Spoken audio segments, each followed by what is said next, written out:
In today's video, I'm going to teach you how to make an Automix playlist in Spotify Mobile. Spotify has recently improved the way song transitions work on mobile, and this is especially useful if you want your playlist to feel smoother, more polished, and more like a continuous mix. Instead of relying on a basic transition feature that only worked with certain Spotify curated playlists, Spotify Premium users can now turn a personal playlist into a mixed playlist with beat-matched, cross-faded transitions. That means your songs can flow into one another much more naturally. To get started, the first thing you need to do is make sure the main Automix setting is turned on in the Spotify app. Open Spotify on your phone, then tap your profile icon in the top left corner. From there, go into Settings and Privacy and then select Playback. Once you're in the Playback section, scroll down until you find the Automix option.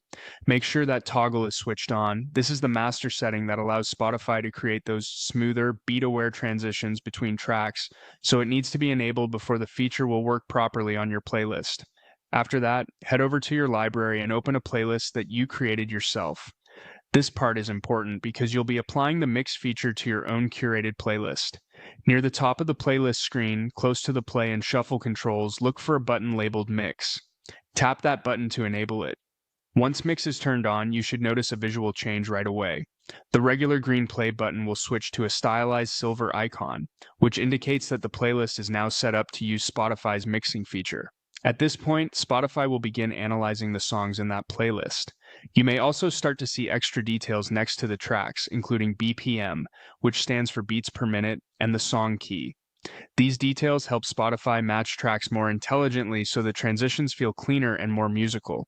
When playback begins, Spotify will blend the ending of one song into the beginning of the next, creating a more seamless listening experience. This is especially helpful for workout playlists, party playlists, or any playlist where you want to keep the energy going without awkward pauses between songs. If you don't immediately see the mix button, make sure your app is updated and that the Automix setting is still enabled in playback. And since this feature depends on Spotify Premium, make sure you're using a premium account as well. That's how to make an Automix playlist in Spotify Mobile.